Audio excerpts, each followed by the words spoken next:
नमस्कार, मैं हूं अंकुर। आप देख रहे हैं सत्य हिंदी। एक नजर अब तक की सुर्खियों पर। शराब घोटाला मामले में केजरीवाल सिसोदिया बरी, कोर्ट ने दी क्लीन चिट, उठाए सवाल। बरी होते ही भावुक हुए केजरीवाल बोले, मैं भ्रष्टाचारी नहीं हूं। दिल्ली शराब घोटाला मामले में अरविंद केजरीवाल और मनीष सिसोदिया को कोर्ट ने बरी कर दिया है। दिल्ली की एक विशेष अदालत ने शुक्रवार को इस मामले में सीबीआई की चार्जशीट पर संज्ञान लेने से इनकार कर दिया और दोनों नेताओं को बरी कर दिया। सिर्फ केजरीवाल और सिसोदिया को ही नहीं, बल्कि इस केस में शामिल 21 और आरोपियों को भी क्लीन चिट दे दी गई। इनमें तेलंगाना जागृति की अध्यक्ष के कविता का नाम भी शामिल है। सीबीआई इस मामले में पूर्व आम आदमी पार्टी सरकार की अब रद्द की जा चुकी आबकारी नीति में कथित भ्रष्टाचार की जांच कर रही थी। विशेष जज जितेंद्र सिंह ने सीबीआई की जांच पर सवाल उठाए। उन्होंने कहा कि केजरीवाल के खिलाफ कोई ठोस सबूत नहीं है। कोर्ट ने यह भी कहा कि मनीष सिसोदिया के खिलाफ भी कोई प्रथम दृष्टया मामला नहीं बनता और उनके खिलाफ कोई बरामदगी या पुख्ता सामग्री रिकॉर्ड पर नहीं है। जज ने कहा कि चार्जशीट में कई विरोधाभास और कमियां हैं जो साजिश के आरोप की जड़ पर ही सवाल खड़े करते हैं। कोर्ट के मुताबिक बिना सबूत किसी को आरोपी बनाना कानून के सिद्धांतों के खिलाफ है। इस फैसले के बाद राजनीतिक हलकों में चर्चा तेज हो गई है। दिल्ली की विशेष अदालत ने फैसला सुनाते उस समय सीबीआई की चार्जशीट पर गंभीर सवाल उठाए। कोर्ट ने कहा कि हजारों पन्ने की चार्जशीट में ऐसा कोई ठोस सबूत नहीं है जो गवाहों के बयानों का समर्थन करता हो। जज ने यह भी कहा कि चार्जशीट में कुछ भ्रामक बातें शामिल की गई थीं। अदालत के मुताबिक आरोप पत्र में कई ऐसी कमियां थीं जिन्हें ना तो किसी गवाह ने पुष्ट किया और न ही किसी सबूत ने साबित किया जा सका। मुख्य आरोपी कुलदीप सिंह को बरी करते हुए जज ने हैरानी जताई। उन्होंने कहा कि जब उनके खिलाफ कोई ठोस सामग्री थी ही नहीं तो उन्हें पहला आरोपी क्यों बनाया गया। कोर्ट की इन टिप्पणियों के बाद सीबीआई की जांच प्रक्रिया पर सवाल खड़े हो गए। दिल्ली की राउस एवेन्यू कोर्ट से बरी होने के बाद अरविंद केजरीवाल भावुक हो गए। कोर्ट के बाहर मीडिया से बात करते हुए वो रो पड़े और कहा कि मैं भ्रष्टाचारी नहीं हूं। कोर्ट ने कहा है कि केजरीवाल और मनीष सिसोदिया ईमानदार हैं। उन्होंने कहा कि कोर्ट ने इस मामले में सभी आरोपियों को बरी कर दिया है और ये सत्य की जीत है। केजरीवाल ने पीएम मोदी और गृह मंत्री अमित शाह पर बड़ा आरोप लगाते हुए कहा, ये आजाद भारत की सबसे बड़ी राजनीतिक साजिश थी। उन्होंने दावा किया कि आम आदमी पार्टी को खत्म करने के लिए पार्टी के 5 बड़े नेताओं को जेल भेजा गया। उन्होंने कहा कि एक मौजूदा मुख्यमंत्री को घर से उठाकर जेल भेजा गया। केजरीवाल ने कहा कि उन्हें भारतीय न्याय व्यवस्था पर पूरा भरोसा है और आखिरकार सच की जीत हुई है। 1 मार्च को जंतर मंतर पर केजरीवाल की रैली, कर्मचारियों के मुद्दे पर घेराव, आपका चलो जंतर मंतर अभियान। आम आदमी पार्टी के मुखिया अरविंद केजरीवाल 1 मार्च को दिल्ली के जंतर मंतर पर रैली करेंगे। ये रैली उन हजारों कर्मचारियों के समर्थन में की जा रही है जिन्हें कथित तौर पर दिल्ली की बीजेपी सरकार ने नौकरी से हटा दिया है। आपके दिल्ली अध्यक्ष सौरभ भारद्वाज ने आरोप लगाया कि बीजेपी सरकार के फैसलों से दिल्ली की जनता परेशान है और लोग फिर से केजरीवाल को याद कर रहे हैं। उन्होंने कहा कि केजरीवाल इन कर्मचारियों की आवाज सरकार तक पहुंचाएंगे। फिलहाल इस रैली को लेकर दिल्ली की राजनीति में एक बार फिर गर्माहट बढ़ गई है। रूस ईरान ने पाकिस्तान अफगानिस्तान से कहा, तुरंत रोके हमले। रूस और ईरान की अपील, बातचीत से सुलझाएं विवाद। पाकिस्तान और अफगानिस्तान के बीच बढ़ते तनाव को लेकर रूस ने बड़ी अपील की। रूस के विदेश मंत्रालय ने कहा है कि दोनों देश तुरंत सीमा पार कर हमले रोकें और अपने मतभेद कूटनीतिक बातचीत के जरिए सुलझाएं। रूस की सरकारी समाचार एजेंसी के मुताबिक अगर दोनों देश चाहें तो रूस मध्यस्थता करने के लिए भी तैयार है। वहीं ईरान के विदेश मंत्री सैयद अब्बास अरागची ने भी शांति की अपील की। उन्होंने कहा कि रमजान के पवित्र महीने में अफगानिस्तान और पाकिस्तान को आपसी मतभेद बातचीत और अच्छे पड़ोसी के रिश्ते के तहत सुलझाने चाहिए। ईरान ने यह भी कहा है कि वो दोनों देशों के बीच संवाद और सहयोग बढ़ाने में हर संभव मदद के लिए तैयार है। फिलहाल अंतर्राष्ट्रीय स्तर पर दोनों देशों से संयम बरतने और बातचीत के रास्ते पर लौटने की अपील की जा रही है। पाकिस्तान ने काबुल समेत 3 प्रांतों पर किए हवाई हमले। पाकिस्तान का खुली जंग का ऐलान, तालिबान का दावा, 2 घंटे में 15 पाक चौकियों पर कब्जा।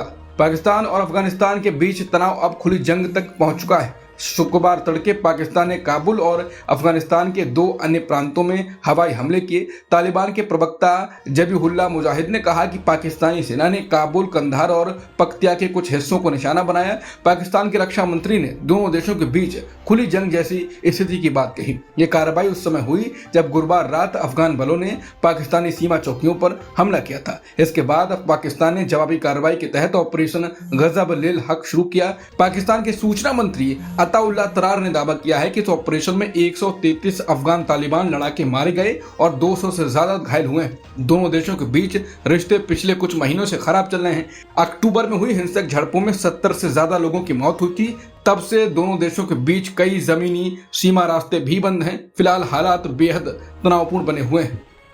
कांग्रेस का आरोप, एनसीईआरटी विवाद पर पीएम मोदी ढोंग कर रहे। जयराम रमेश बोले, सुप्रीम कोर्ट कराए पूरी जांच। एनसीईआरटी की किताबों को लेकर चल रहे विवाद के बीच कांग्रेस ने प्रधानमंत्री मोदी पर तीखा हमला बोला।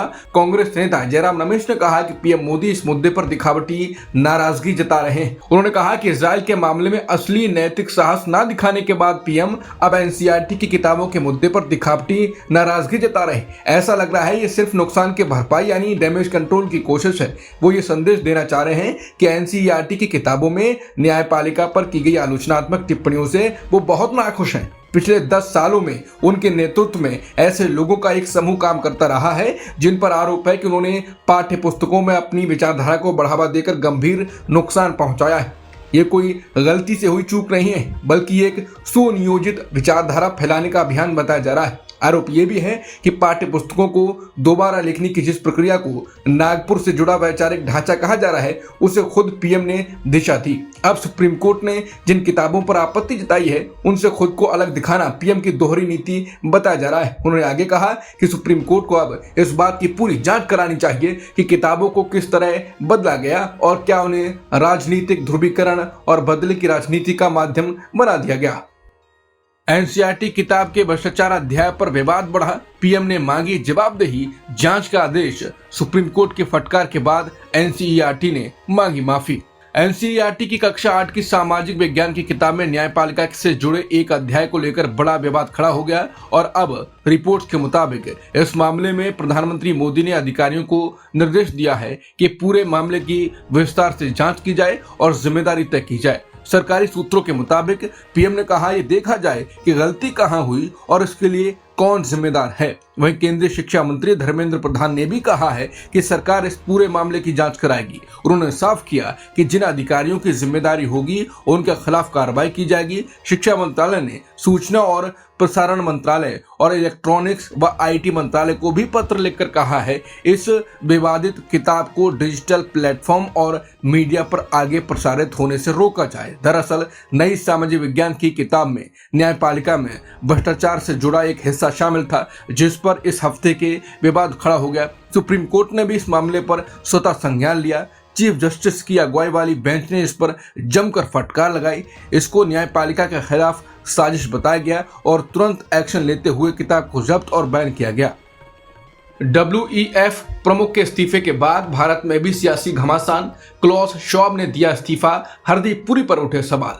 वर्ल्ड इकोनॉमिक फोरम यानी WEF के अध्यक्ष और CEO क्लॉस श्वाब ने अपने पद से इस्तीफा दे दिया है। ये फैसला उनके और अमेरिकी अपराधी जेफरी एप्स्टीन के बीच संबंधों को लेकर उठे सवालों के बाद आया है। मीडिया रिपोर्ट्स के मुताबिक श्वाब ने कहा कि उनके और एप्स्टीन के रिश्तों को लेकर स्वतंत्र जांच शुरू की गई है। जांच पूरी होने तक उन्होंने पद छोड़ने का फैसला किया। बताया जा रहा है कि श्वाब के एप्स्टीन से कुछ मुलाकातें हुई थी। हालांकि उन्होंने पहले कहा था कि उन्हें एप्स्टीन के आपराधिक मामलों की पूरी जानकारी नहीं थी। इस खबर के बाद हरदीप पुरी पर फिर सवाल उठने लगे। लोगों का कहना है कि कोई गिरफ्तार हो इस्तीफा दे, लेकिन हरदीप पुरी मोदी कैबिनेट में बने हुए हैं, उन्हें कुछ नहीं करना पड़ रहा है।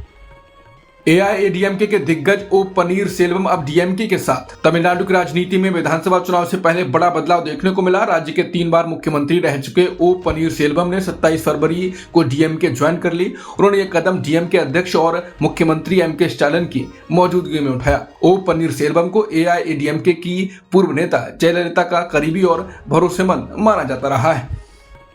हेट स्पीच मामले में हेमंता को गुवाहाटी हाईकोर्ट का नोटिस। PIL पर सुनवाई 21 अप्रैल तय अगली तारीख।